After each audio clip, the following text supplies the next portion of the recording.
Good afternoon and welcome to LGC Pulse. My name is Cynthia Loren and I'm the founder and lead strategist at LGC, an Africa-focused consulting business which supports professional service organizations across Africa. We work with a variety of organizations, particularly independent law firms, accountancy practices, and in-house legal teams, and we support in relation to legal services, marketing and business development.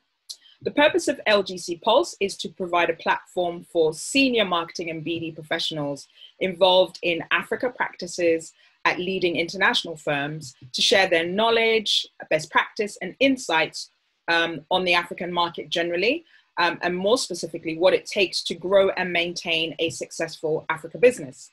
Our guests this afternoon are Alison, Diarra and Abena Poku of Hogan Lovells. Alison is the Africa Network Manager at Hogan Lovells and has over 20 years experience working across Africa. Alison lived in Mali for 18 years and she works with lawyers across the length and breadth of Africa. Her role at Hogan Lovells is focused on overseeing the development of the firm's relationships with African law firms outside of South Africa. Abena is the Senior BD and Marketing Manager for Africa. She's been at the firm for 5 years. She has over 16 years experience and actually started her career at the Walt Disney Company. Since then, Abena has undertaken a variety of business development roles in multiple sectors, including real estate and architecture. Abena is of Ghanaian origin, and she is passionately committed to developing the next generation of young female professionals. So Alison and Abena, a very warm welcome to LGC Pulse, and thank you for making the time to join us this afternoon. So as Cynthia has already explained, sort of my focus is very much on marketing and business development and what that means in the context of law firms, because I quite often get asked by my niece and her friends, well, what do you actually do? And sometimes I ask myself that question because it's such a mixed bag of different skills and you get involved in so many different things. But fundamentally, the way I see my role is all about generating revenue for the business. And how you do that through different marketing tactics like PR, like events, like client interaction. So there's all of these different tools that we use to try and engage with clients and essentially find ways for us to let them know who we are as Hogan Lovells. That means that, and then once we're in their heads, it means that when an opportunity does come up, hopefully we are at the front of mind. So what tactics do we need to do that? Then when an opportunity comes up and there is a piece of work that they think of us, they come to us and ask us to pitch, and then we work on that. And if we've done our homework properly, we win the pitch and then we win the piece of work, and that's how we start the client journey. So my role essentially is making sure that we create the opportunity for all those touch points to happen and fundamentally for us to win some work and win some new business. And then that works with Alison by, I'll hand over to you. Yes, so unlike in perhaps several other firms where the BD manager from Africa also deals with the relationship firms, we've separated it out. We're a bit different. We like to be a bit different. So while Abena does all the client-facing business development side, my focus is on the lawyers that we work with. So my main role is to develop relationships, and that's what I love doing. I'm a relationship person. So building up those relationships with the law firms we work with across the continent. So we have an extensive network. We cover every country almost now in Africa. Well, we have relationship firms in those countries, not exclusive, but I work very hard at developing personal relationships with the teams there, both senior partner level and with the associates.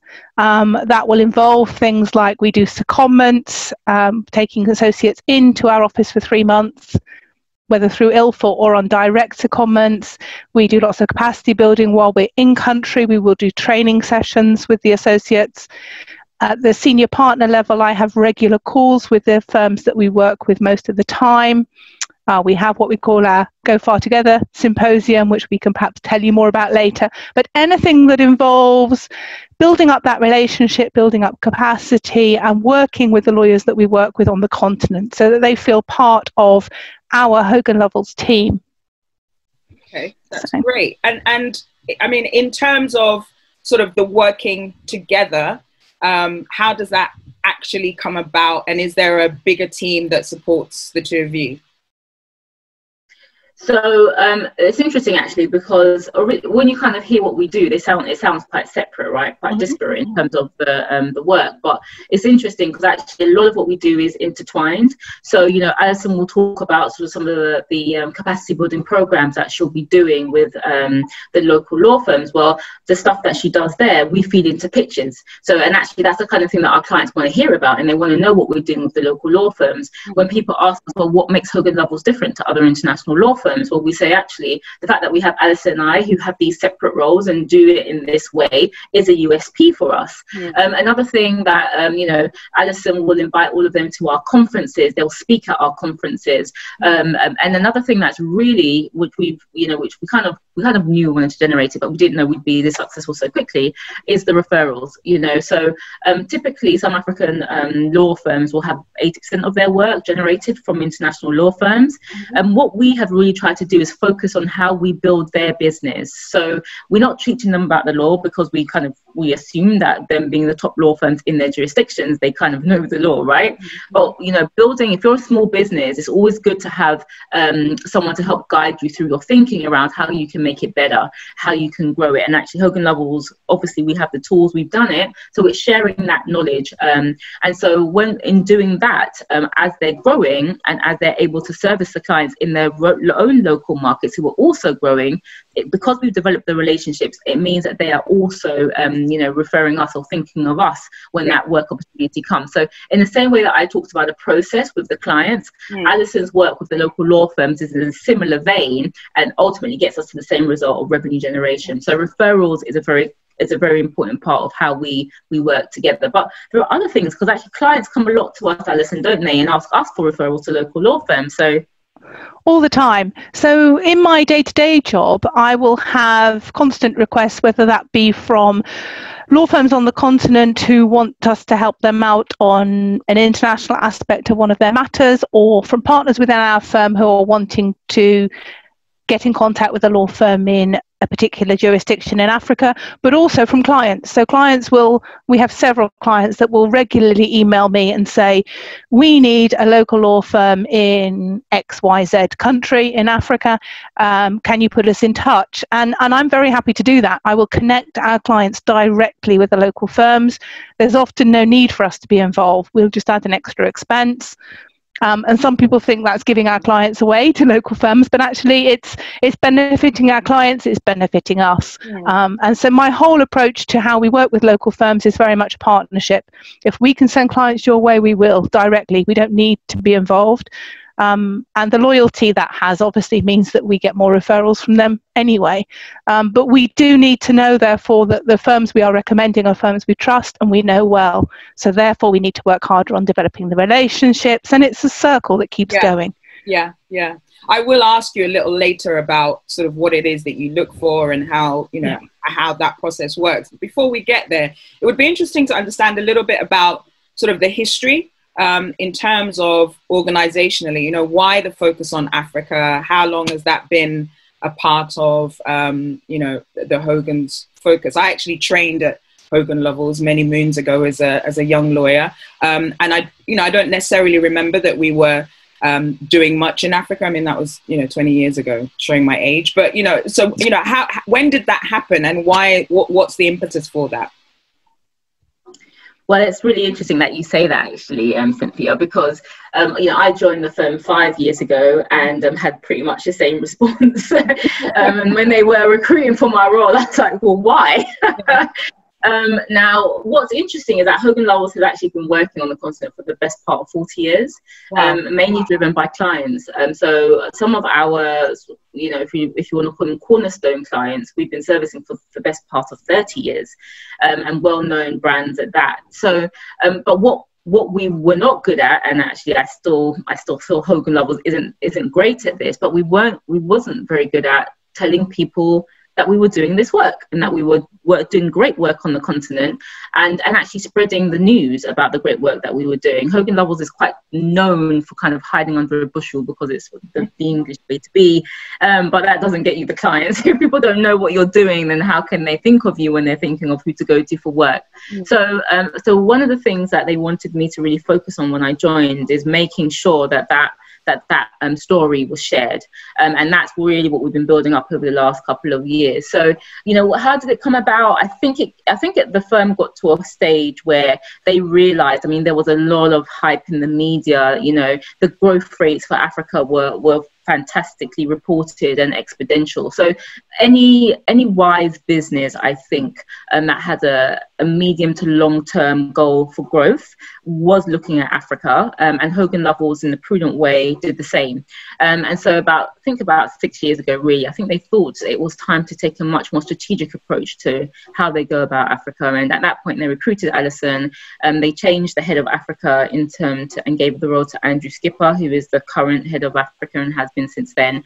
And together, and then Andrew recruited me, and together the three of us have really kind of driven the strategy that I've just mentioned, focusing on building our profile, focusing on, you know, how clients can engage with us, and working with the local law firms to ensure that we're covering all touch points, and that when we are operating on the continent, we're doing it from a place of genuine knowledge, and that we don't go in there with any preconditions assumptions, but when we are on the continent, we take stock, we listen, and we share. So there's a knowledge share about it, you know, and it's very much, you know, we talk about the 4 pillars, don't we, Alison? And Andrew's very proud about these 4 pillars, you know, which is to, one, we operate in Africa. We have an office in Johannesburg, which was one of the first strategic objectives that the firm did to kind of demonstrate that they were serious about the continent.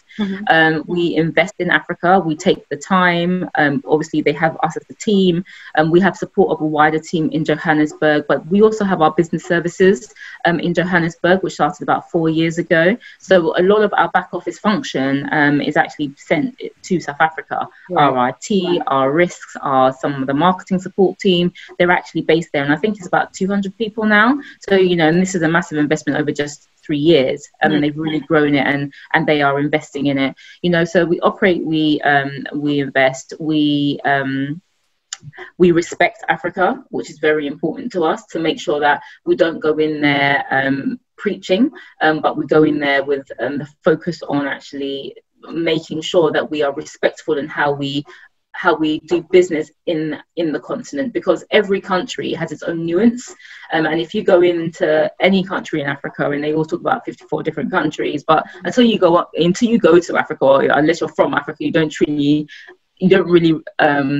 appreciate how much, even between 2 countries, there is a massive difference. You know, I'm from Ghana, but I know very little about Côte d'Ivoire, for example, and they speak a very different language to me and have different cultural nuances. So really having that respect is absolutely critical. And then what, you know, we really do try, and as I've said, it kind of sums up everything else, we try and understand Africa. So, you know, like I say, we're on the continent as often as we can be, and we're meeting with local law firms, we're meeting with our clients locally. You know, we really do try and make sure that we spend the time to gain the knowledge that's on the ground, as well as bringing the international perspective as well. So those 4 pillars are really what guides us and what we do. And we also make sure that our broader Africa team of about 150 international lawyers and professionals also abide by those same principles when they're operating on the continent. Right. I mean, you know, hearing it in theory is one thing, and it's great, but actually you have had a huge success, because I understand that you've increased revenues in your Africa practice by over 30% over the last 5 years. You know, I'm guessing it's because of these 4 pillars, the focus, the resources in you and Alison.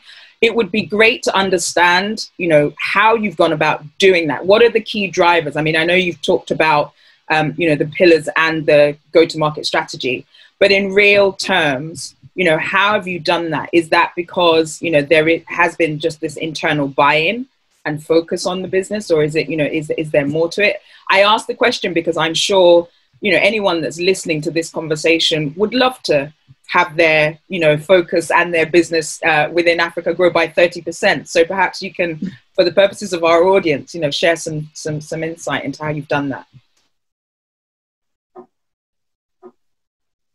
Well, I can certainly speak to, let me speak first to the internal piece, because actually I think that's absolutely critical. And Alison, I think it'd be helpful to kind of maybe give more of a view on GFT, because that has been, you know, we talk about the increase of 30%, and actually, correction, I just did a report recently more than that. Okay. Demonstrates that actually, if we look at it on an international perspective, so cutting out sort of the, you know, the work that we do in South Africa, let's just say, from an international perspective, we've actually increased revenues by 75%.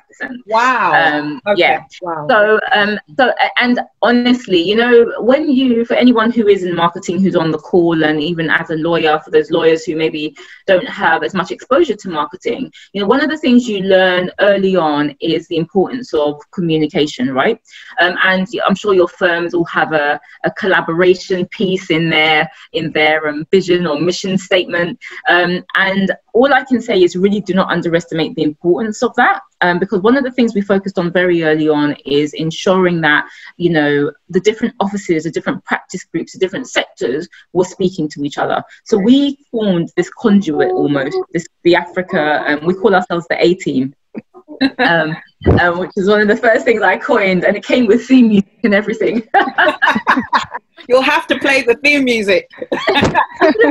More time. But you know, we call ourselves the A-team, and as the A-team, we kind of act as a central hub, if you like, for all activity around Africa. And it's not about control; it's definitely about coordination. And I think the work that we do with our Paris office, and we have a Paris Afrique group, the work we do in Dubai, the work we do in the US, is definitely a testament to the importance of making sure of having, if you like, that central point, and then making sure that people know who to feed into. Because when others feel empowered that we do have a good sell, that we do have an Africa story, it's not about you selling it all the time. You've got multitudes of people to do it for you. So for us, I think what we've done is, by having this hub and by collaborating so well together, and we've been able to create a really strong message that others have been able to go out and sell on our behalf. So when they are speaking to clients, they talk about our Africa practice, and once you start talking about it, you know, you put it in their heads, and then the process that I mentioned before begins. But the other really important piece, I think, is GFT, and I'm going to let Alison speak to you about the numbers there. So one of the things that we started, I think it was 3 years ago now, maybe almost 4, was I realised that we had a whole list of law firms we work with across the continent, and I worked hard at going through that list and working out who we really knew, who we really worked with, and how we could add value to them. We are competing with a lot of firms that are much bigger than we are, that have been known in Africa for a lot longer perhaps, and we really wanted to develop the relationships we had with the law firms. So we started what we call GFT, which stands for Go Far Together. So based on the proverb that if you want to go fast, go alone, but if you want to go far, go together. And that was really the message I was trying to communicate to the firms we were working with, that we want to do this with you. We don't want to be sending you work and then walking away. This has to be a relationship that's ongoing. And the feedback from many of the firms was, we want you to share with us some of your experience. And as Abena said earlier, the lawyers are very well qualified, absolute experts in their countries. I would not want to tell them how to do law. They know what they're doing. But the areas where they wanted input was, how do we operate with international clients? How do we do business development? And we started a program called GFT. We started with symposiums, which we run the day before our big Africa forum, which I'm sure Abena will tell you about later. And we got some of these partners from the firms we worked most closely with. It's not a big conference. We don't fly everybody in. We can't afford to do that. We started on a very much more informal level with about 20 people, and we talked and shared things like cybersecurity, BD, innovative fee structuring, all sorts of issues that they were asking themselves, and work together at how we can help them have access to some of our information and our managers in these areas, and work with them at building up their business. And I think the key in that has been that we have invested in their firms, we have invested in relationships with them, and the knock-on effect of that has been where we were 3 years ago, probably not seeing very many referrals, if any, at all coming from local firms to us. It was us working with them in a one-way street. Now the change has been enormous. And Abena will have to provide the figures because I'm not sure I can remember off the top of my head. But I know that I think we went up 8% last year on, 8% 2 years ago and up 15% last year on referrals that are coming in. So a large part of our budget, of our profits last year for Africa work were actually referrals directly from local firms. Wow. And that shows that our presence in the market is known, is respected, but I think it shows the depth of the relationship, and that's what GFT was about. And then we extended GFT, so we've done secondments, direct secondments, we've done training with lawyers on the ground, we've done training with people when they are here studying for masters or LLMs. They come and do a couple of weeks of vacation placement with us. At every single level we can, we have tried to invest in building that relationship and building that capacity. If we are referring clients to local firms, we want them to be the very best they can be for themselves as well as for our business. And it's had an economic knock-on effect, which was part of the objective, but not the whole objective at the beginning. Yeah, I mean, that's a really significant achievement in terms of the referral business, because one of the things that I hear a lot from international firms generally, and even just in my own experience having worked with within international law firms, is that you don't see that referral business quite often. So, you know, it does make, it's fascinating that you guys are actually making that happen. And, you know, I guess my question to you is, how is it that that's happening? Is it that you're sort of really communicating to your firms that it's important for there to be reciprocity, that it isn't just about them, you know, about you giving them work, but it's also about it coming back, you know, the other way? Or is this just, you know, cultural? Have you just been fortunate with the firms that you've picked up? I mean, I'm fascinated because I don't think there are many international firms that can make that claim, that, you know, that there's a really strong referral business. I think it's been a really big investment on our part. As we pointed out earlier, this is my full-time role, where other firms are having one person dealing with, I don't know how one person deals with pitching and BD and developing these relationships. I mean, Abena and I work ridiculous hours doing them separately. So this is all I focus on. It's that important to the firm that we have good relationships with the firms that we work with. And I think because we've invested that to that extent, we've built up that trust, and people know we really are partnering with them, not just sending them work when we've got work. And I think that's key. So we've worked hard on joint pitching. You know, if we're doing, we did a visit over a year ago now to Japan and visited some of our clients. They were interested in a certain number of African countries. We went to the law firms for the information, and we presented it as their information on their markets, not this is what Hogan Lovells knows about this country. It was, we work with this law firm and this is what they know about the country. So we're marketing our local law firms as well.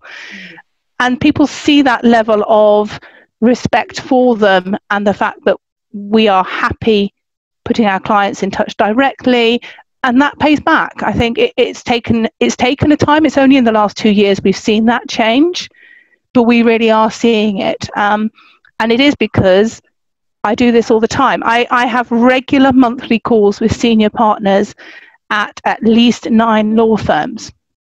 And then we do, even in this time of lockdown, we started virtual calls.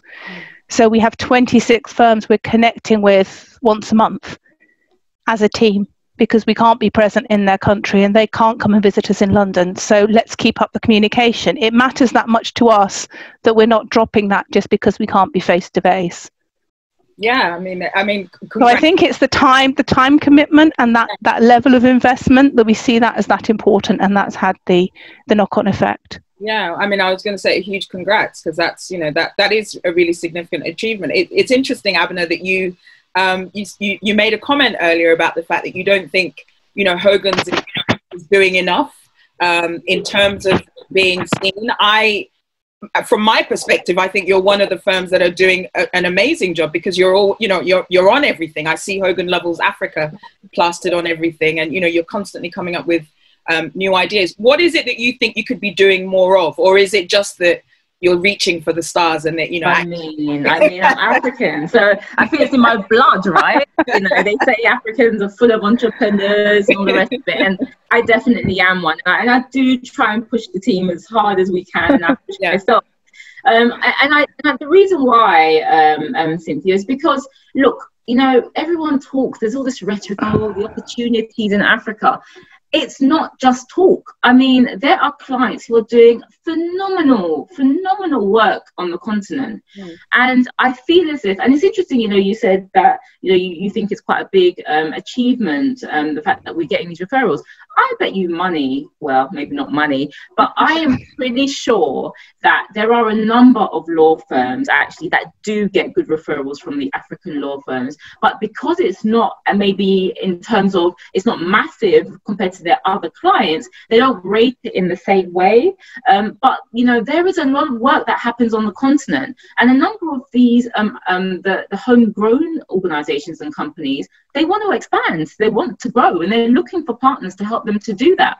But if you take the approach that, like, you know, and I don't mean to be controversial here, but, you know, Africa doesn't have the best reputation, right? You know, people don't think of Africa and think, oh yes, you know, I'm going to go and make my fortunes there, unless you're Africans and you're ready to put in a lot of long hours and hard work.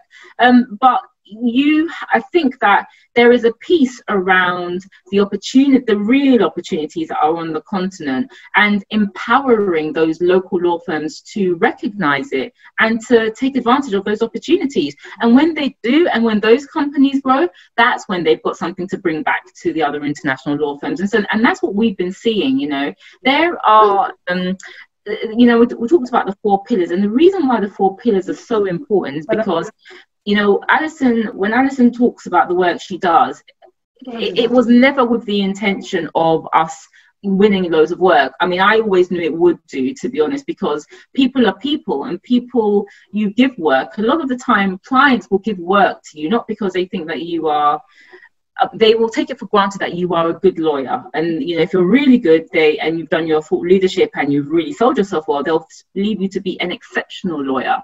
But fundamentally, you can be a fantastic lawyer, but if your clients can't work with you or feel that they can have a relationship with you, then they're not going to necessarily want to employ you for a piece of work. So really building those relationships, whether it's with your clients, whether it's with your peers, whether it's with your you know, those that you work with, is absolutely critical.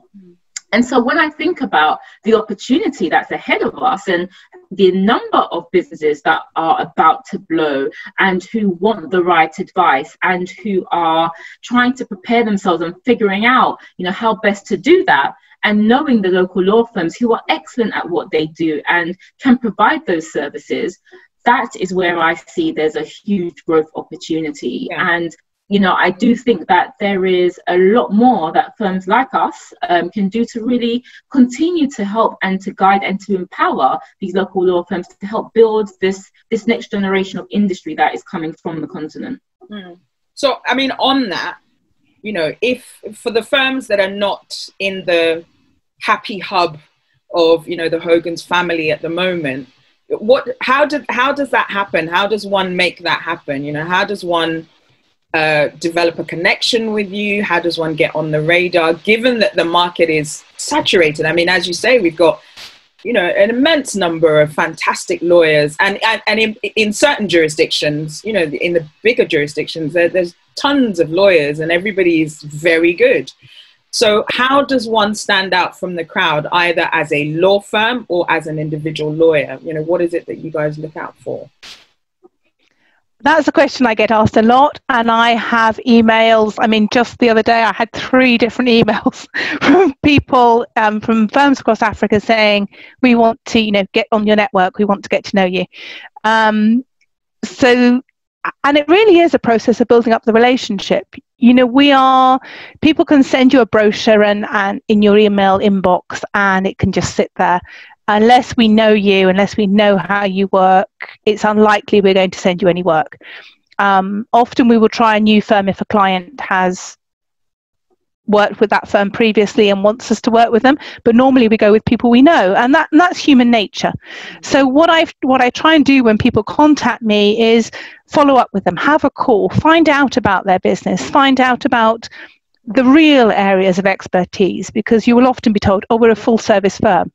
Okay, so what deals have you done? You know, what is your partner really known for? And just getting to know them, and it starts a conversation. It starts a conversation of, also there has to be reciprocity. We're not on the ground, the local firms are.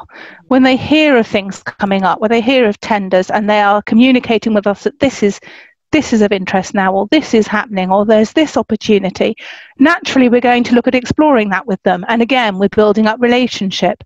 So it is a constant process of communicating, not expecting an international firm just to suddenly send you work, because that won't happen, but starting the conversation. And we don't exclusively look at the biggest firms in each jurisdiction. We look for the best lawyers in each jurisdiction. And often, I mean, I have a list that doesn't just have recommended law firms, but it has, this partner is really good in this area, and it can be quite a niche area. And they might not be a big firm, but we know that that lawyer is particularly good at mobile payments work or something specific. And that's the sort of database I keep. That's the sort of information I have. So when we have a client that's looking for something very specific, we know that that person is good, and we will send work that way. Okay. So it is about building up a relationship and about communication.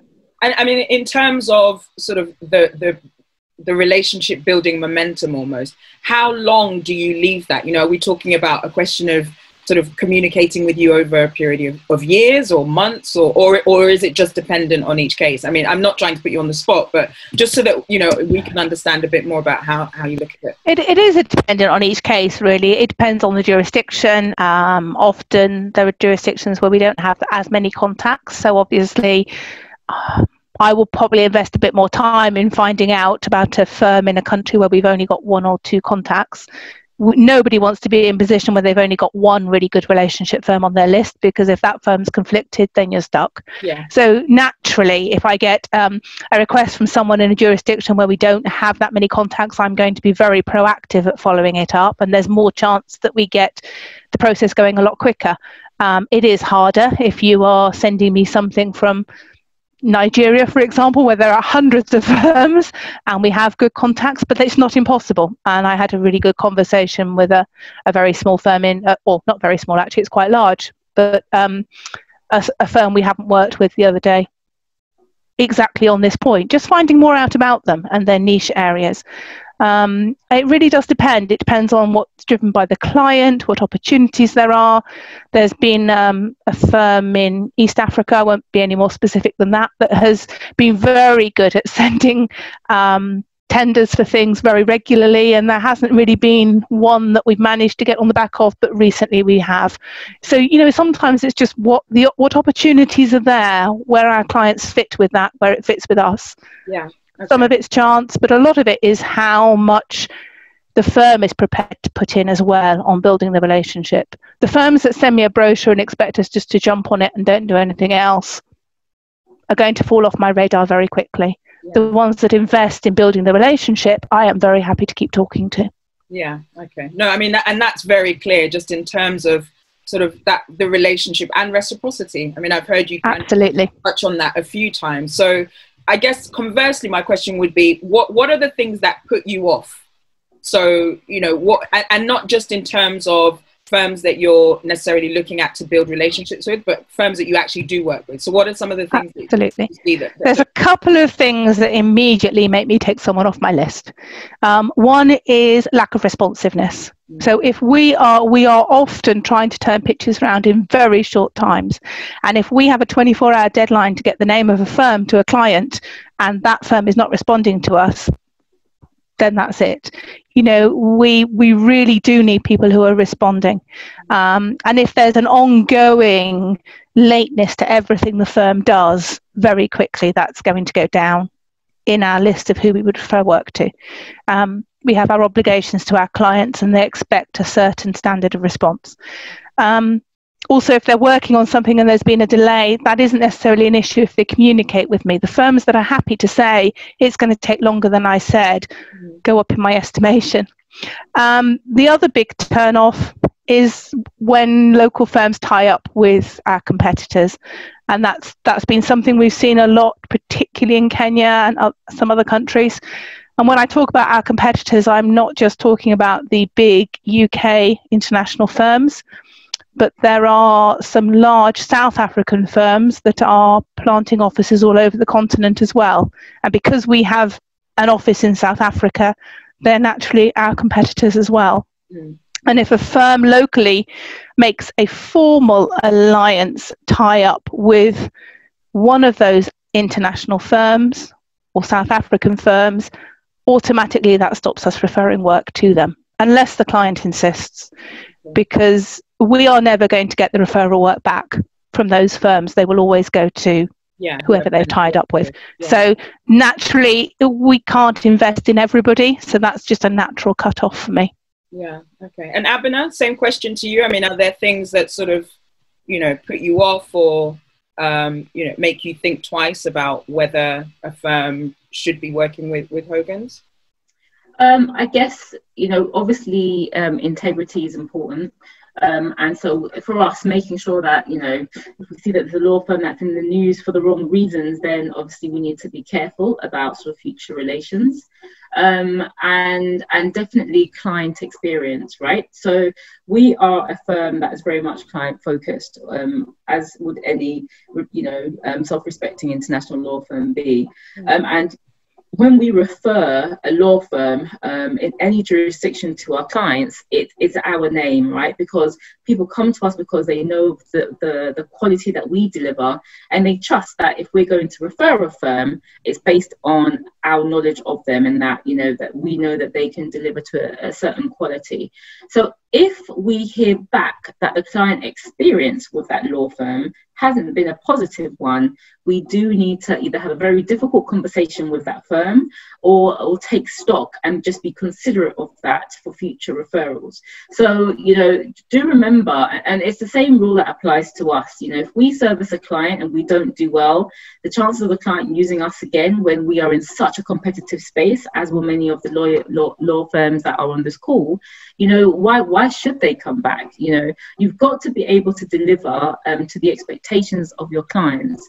And if you don't service that, then you'll lose the client from a law firm perspective, but also the client, but that also jeopardizes our relationship with the client, and which obviously we do not want to be doing. So it's very important to make sure that client delivery is high up on the agenda. Yeah, no, absolutely. I mean, I guess on that, just in terms of sort of market perspectives and how you see things, what has changed for you guys in terms of how you see Africa in this COVID world that we're living in? Are the views that you've held in the past exactly the same, or is there a change? And there's a McKinsey report that was published back in April, which you probably both saw, which predicted lots of doom and gloom for Africa.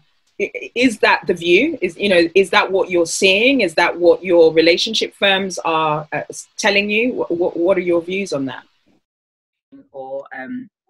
Or emerged, or developing, or developed, however you like to frame it.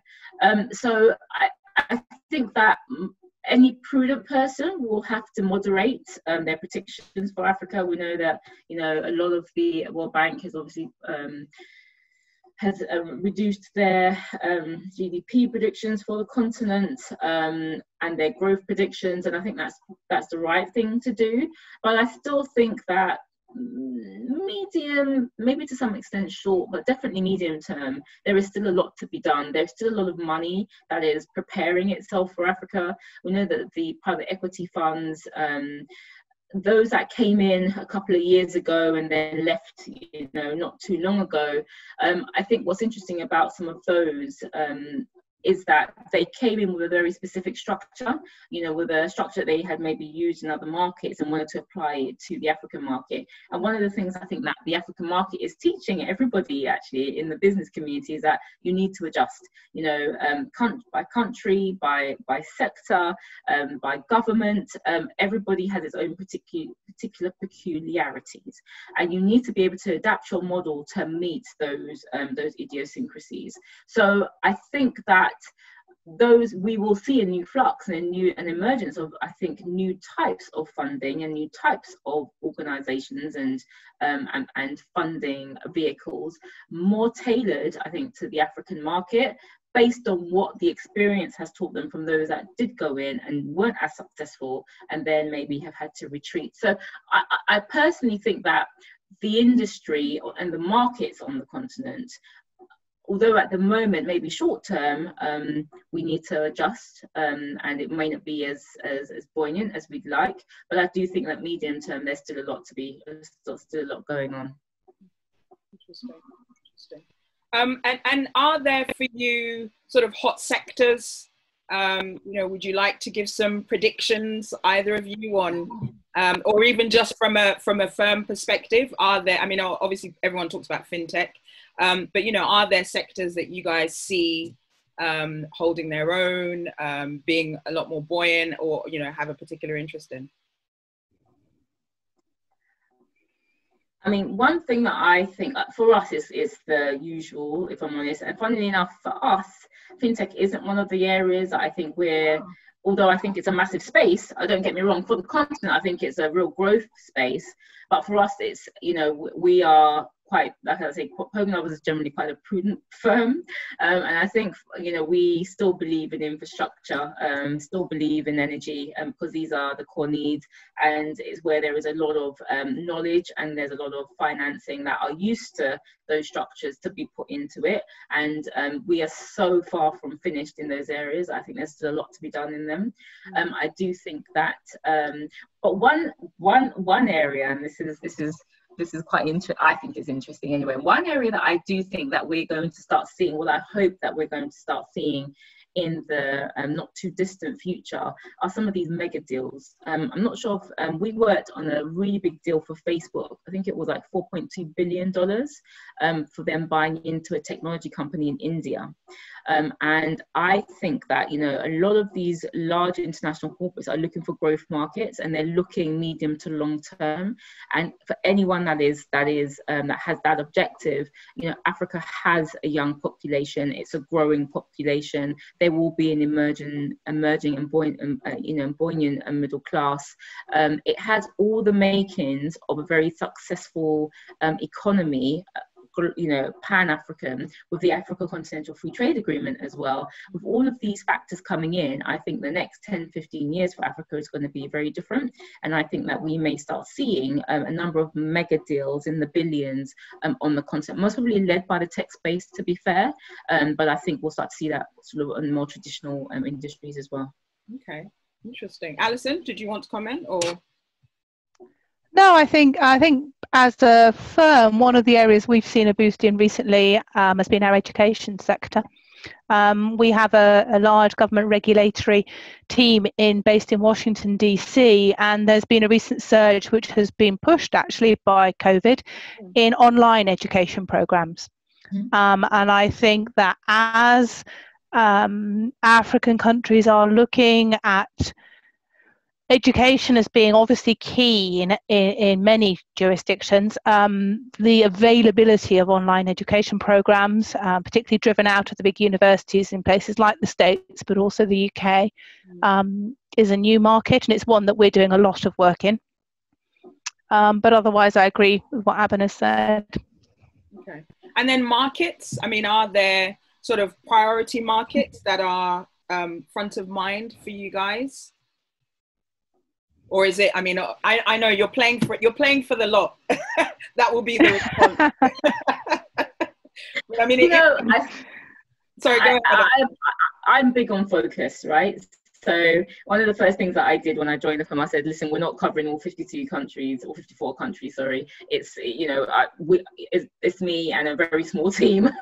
It's just when you're not giving me a budget of 50 million. So, choose your battle. So we do have some focus countries, and they're the traditional the traditional countries that most firms will be targeting, the Kenyas, the South Africas. Obviously, we have an office there. Now, there is a particular country, though, that I think is interesting. Actually, there's two that I think are interesting for different reasons, and we have a constant debate about this internally. But, Nigeria is one of those that everybody's literally holding their breath, waiting for the kickstart, and it's like the markets, right? No one can predict when it's gonna happen, but you're still holding your breath in anticipation, because at some point it's gonna happen, right?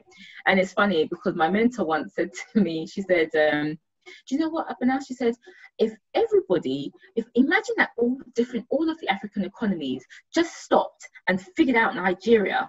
She's like, it would change the game because, once you fix Nigeria, actually you've got a good template to go across the continent, right? But it hasn't happened yet. But I do think that's one country that we continue to have on our list, but we just haven't seen the traction there that we would like. The other one that I think is interesting, because I do think the prospects are massive, although not everybody in the office agrees with me, is Ethiopia. And I do think that Ethiopia has a number of challenges, but it is the second most populous, country on the continent. It has a very different history to a number of the countries on the continent, and they have a very progressive leader. And also they have their manufacturing and they actually have some very interesting industries. And actually, if you look into it, there's a lot of US firms who are already operating there. So I think it could be a bit of a sleeping giant, but obviously there are a number of other issues that I think we might need to solve as well. But for me, I think Ethiopia is very interesting. Okay, interesting, definitely interesting. Alison? I think Abena has mentioned the main ones, obviously Kenya, Nigeria, South Africa. I agree with her that Ethiopia is interesting, just how much that's going to happen. We do not necessarily see eye to eye on. Okay. I guess that's she hasn't mentioned to figure out whether the debate. She hasn't mentioned Ghana, which surprises me from Abena, but we are seeing an awful lot of work from Ghana, whether that's because we've had a particular focus on it, but we are doing a large amount of work in Ghana at the moment. And I think we should also mention the Francophone zone, obviously. I'm a real big advocate of that, and I think not just traditionally we've seen it in Côte d'Ivoire, but I think Senegal is an upcoming player, which we should definitely be watching. And in terms of North Africa, Morocco, particularly Moroccan investment into sub-Saharan Africa. We don't do much Moroccan work because we have some competitors that have offices there, but we are seeing work for Moroccan clients into sub-Saharan Africa. Interesting. Someone's actually just sent a question, which it's relevant to what we're talking about at the moment, so I'm going to jump ahead and put it to you. But question is, how do you distinguish focus countries from countries you don't particularly want to work with, aside from the popular nations? So I know I guess you've answered it in the sense of countries that you definitely do want to work within. But are there countries that you avoid? No, it's a simple answer. and there you have it. We have worked, as I said earlier, I'm really happy to say this today, because we've always been able to say we have a law firm contract in every country across Africa apart from two. I was always struggling with Eritrea and Comoros. We've now done something recently with a company in Comoros, which I am delighted about. And I've also been put in touch with a law firm in Eritrea, but there's not much business going on there at the moment for obvious reasons. So the answer is no. I'm developing relationships across the piece, and we have done some really interesting deals in some of the more obscure countries on the continent. So great. I mean, that's great. That's great to hear. No, we don't discriminate. There you have it, audience. It's all up for the offering. I want to ask you kind of a couple of roundup questions, but before I do, something that I'm personally very curious about is the tagline that you guys use. So obviously, Alison, you've explained the "Go Further Together," and I love that whole concept. What's the thinking behind "Be a Mountain or Lean on One," which you kind of add to all your marketing collateral? I think so that's something that we worked with a local South African brand company to help us to understand and come up with a brand appeal for Africa that was very African centric, and it took a while, to be honest. But the thinking behind it was, we have always been advocates, and it goes back to what I was saying earlier about the growth opportunity on the continent, right? And we see Africa's giants. We see the progress that is being made on the continent. We see that there are a number of smaller companies that want to become those giants. So what we're saying with the "Be a Mountain or Lean on One" is, listen, you see that there's a mountain there, and you wanna go for the hills, right? Sorry, you wanna go for it. You wanna get to the top of that mountain. Well, as you're going on that journey, we're the law firm to take that journey with you. So either you're gonna be a mountain, or you're gonna lean on one, because we are also a mountain. So excellent. That's where it came from. Okay, no, it's brilliant. I've been wanting to ask that for years, so thank you. Quick fire questions for the two of you, but before I put them to you, just for those that are in the audience, if you do have questions, anything that you want to ask Alison and Abena while we have them with us, please do put them in the chat function now, and I will read those off. But yeah, I'll go ahead and ask my two questions. So, first of all, favorite travel destination in Africa, or most memorable? I guess I know what Alison's is, but let's see, I might be wrong. Alison, you first. Favorite or most memorable African jurisdiction? I of course I'm going to say favorite is Mali. I would love right now to get back there. Most memorable, though, I think it is close. It's Burkina Faso. Burkina Faso being a neighbour to Mali, and about 8 years ago, when all the problems erupted in Mali, we actually were evacuated to Burkina Faso and spent 3 months there. And before, it had been just another Francophone country.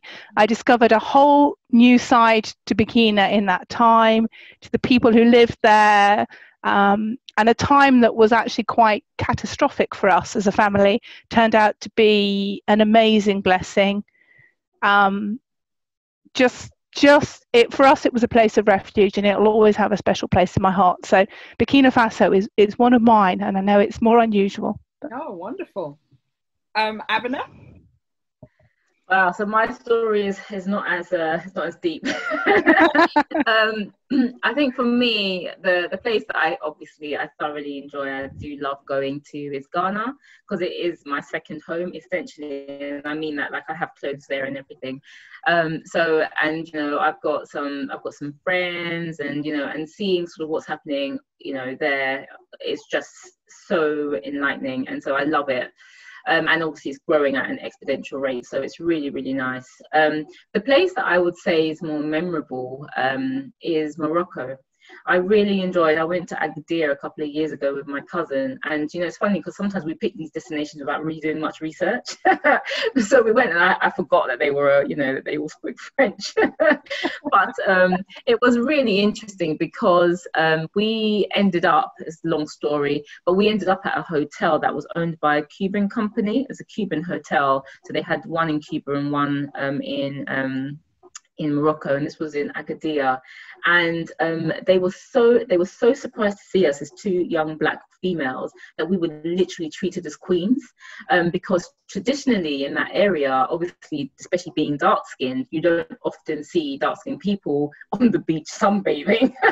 So I think we were quite a novelty to them, and as a result, we met locals. They took us to fantastic places that off the beaten track that you would never otherwise experience. And so I had a fantastic time just meeting people, experiencing North Africa at its finest, really, and so I loved it.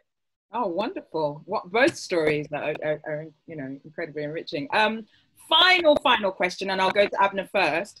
If you weren't doing this, as in this role, what would you be doing? Gosh.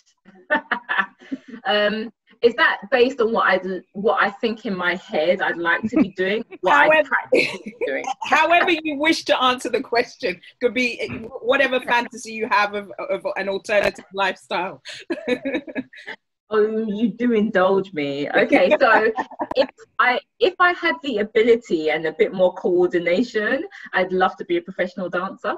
Wow. Taught Lovells, and you know, I'd love to do that. I love dancing. I love music. I absolutely love it. But if in the sort of the career direction that I have taken, if I wasn't working for a law firm, I'd almost definitely be in private equity or finance of some sort. Okay. Okay. And Alison? This was a really hard one for me. It sounds really cheesy to say it, but I've actually got a job I absolutely love at the moment. And Wow. actually I wouldn't in the world want to do anything else. It's a job which enables me to be relational, to be still invested on the continent, still developing young African future leaders. I mean, I just love what I do. So on that side, I don't think I'd change it. If I wasn't doing this, I'd be back in Mali and probably doing humanitarian aid type work, because that's also very close to my heart. So that's where I am. I'm definitely not a dancer. That's not me. Oh, brilliant. I didn't get the natural African genes, you see. You know what's funny, right, Cynthia, is that, you know, if you look at Alison, myself, and Andrew, if you add Andrew to different. this mix, I mean, you know, it would literally be talking for the next 3 hours. We are all so individually different. Like, you know, our backgrounds, our experiences, everything about us is different. But it's a really interesting dynamic, because sometimes those differences, when they're exercised properly and when there is a respect for each and every one and what they bring to the table, it gets the kind of results that see 75% increase of revenues in 5 years. It speaks for itself. Sees me not wanting to change my job. No, I mean, you know, everybody that talks about you as a team, and I don't say this to you know, just flatter you, you know, they literally do call you the dream team. They think, you know, you guys work really well together, and you know, Hogan's is doing amazing work, so kudos to you. Thank you. One question has just come through, and I think we'll take that question and round up there, because I'm just conscious of time. The question is, from your perspective, and based on your interaction with clients and other members of the firm, what do you think it would take to change the current view or position of Nigeria in terms of the market and its ability to attract more business and investment in kickstarting the market? And I guess this is in response to the statement you made earlier, Abena. Yes, look, I think it's going to have to come from above. The government need to take steps, whether it's policies, whether it's taking a more investor-friendly approach, to just helping FDI to really drive itself in the country. Look, we all know where the problem areas are, and there's money waiting, but the current sense that we are seeing from clients is that those who have gone in certain industries have been burnt. So there's a bit of reluctance there, but also, and even within Nigeria itself, it feels as if, or the sense that we're getting is that things have stalled, and COVID hasn't helped, you know, oil prices haven't helped, but there does need to be some structural reforms, I think, to really help the international audience, if you like, see Nigeria a bit differently and feel confident in investing. Okay. Alison, would you add anything to that? No, I think Abena's totally right. It's a top-down initiative. It's a government level. So it's not just about, you know, I guess from your perspective, there's not much more that the firms themselves can do.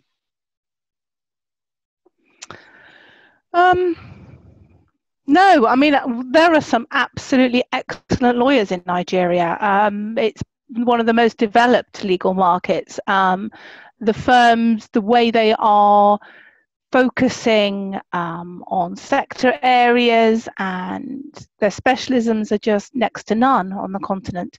So no, I really do think it is a market, a market situation.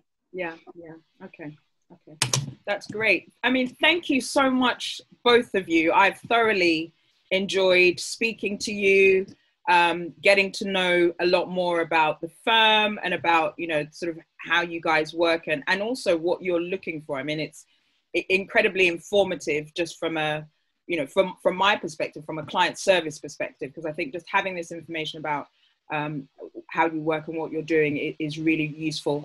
So on behalf of myself and the audience, I'd like to thank you for giving up your time today to chat to us.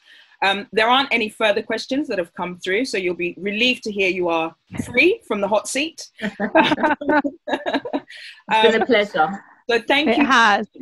Thank you both so much. And yeah, we wish you the best. Continue to grow those profits and continue the excellent work that you're doing.